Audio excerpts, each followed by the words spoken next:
barrage of a battleship's guns, United States forces move in to drive the Japanese from rocky, fog-bound Attu, strategic island in the Aleutian chain.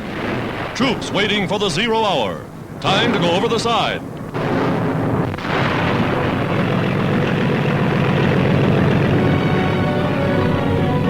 Invasion boats, filled with men and guns, determined to wrest the island from the enemy. For Attu lies but 750 miles from the great Japanese naval base at Paramushiri.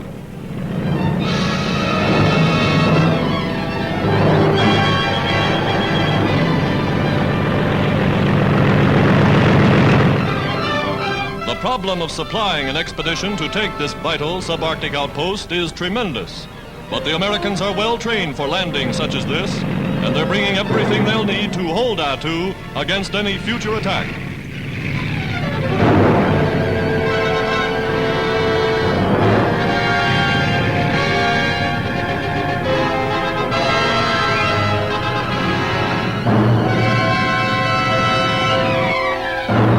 Wrecked Jap planes litter the beach as American aircraft keep constant patrol. An important victory for United States forces in the Pacific.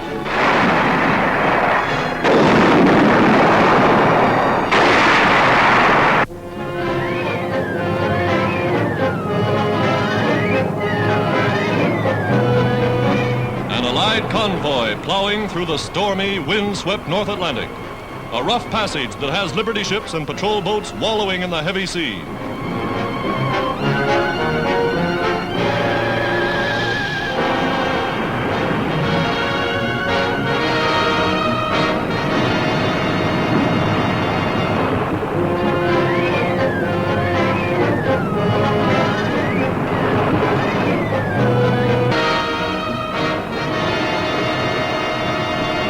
With the turbulent ocean now calm as a mill pond, the convoy steams at top speed.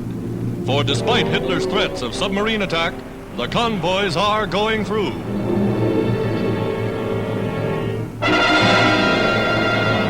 Suddenly, well in advance of the cargo ships, a spotter sights an undersea raider. Depth charges fly out over the ocean.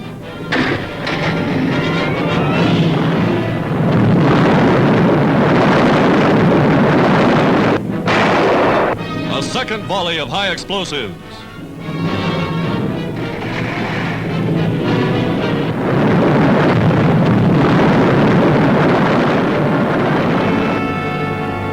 And there's the Nazi submarine, forced to the surface. Shattered by depth bombs, the stricken raider is abandoned. One of dozens that are meeting the same fate. The Allies are sinking them faster than the Nazis can build them.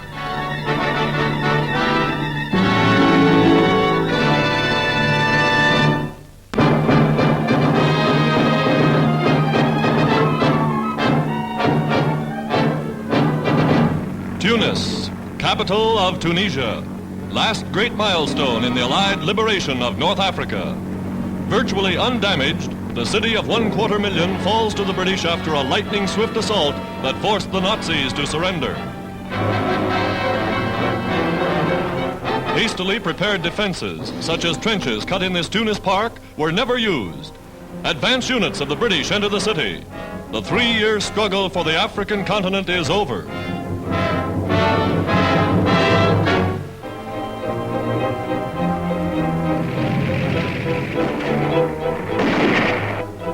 Only small groups of enemy snipers remain. Nest after nest is wiped out or forced to surrender.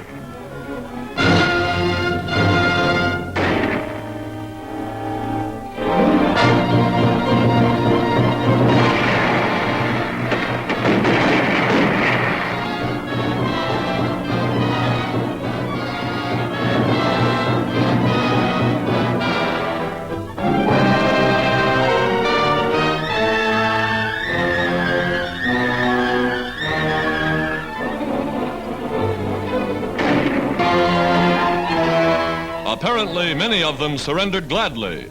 Everywhere in the streets of Tunis are companies of captured men marching to internment, eventually to prison camps in Canada and the United States.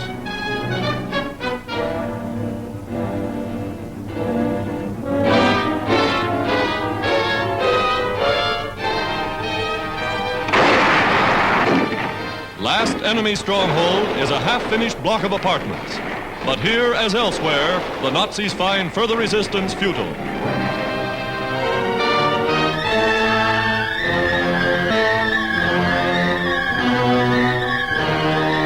For French troops bringing in long lines of Nazi prisoners, there is understandable satisfaction.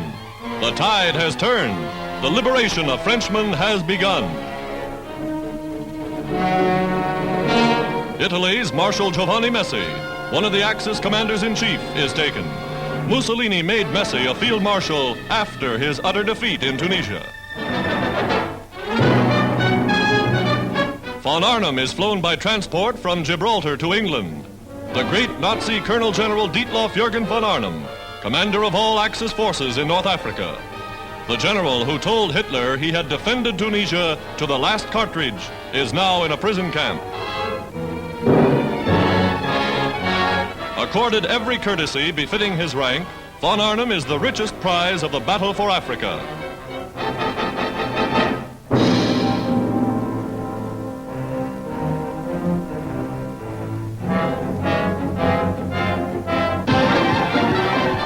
Triumphal entry of the United Nations forces into Tunis. Men of the gallant British 1st and 8th Armies are welcomed with open arms.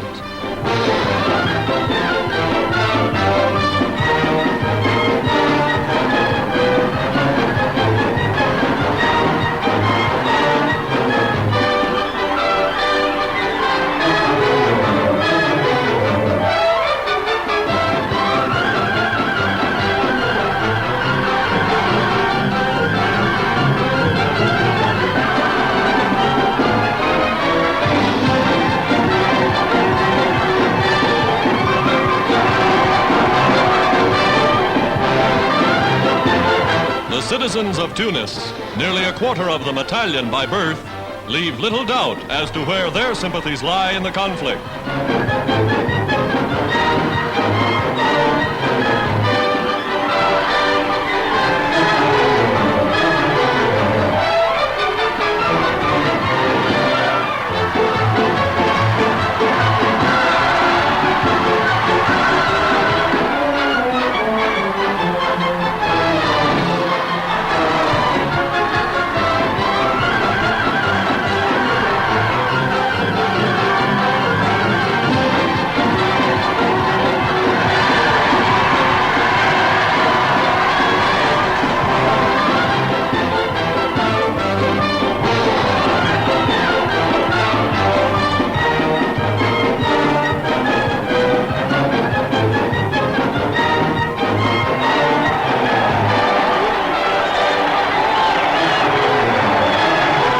Stars and Stripes, the Cross of Lorraine, and the Union Jack replaced the swastika over Tunis.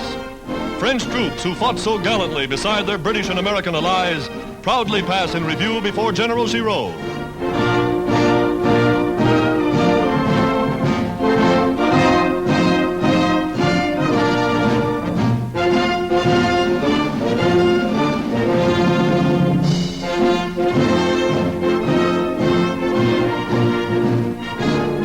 For France, this is a day that will go down in history.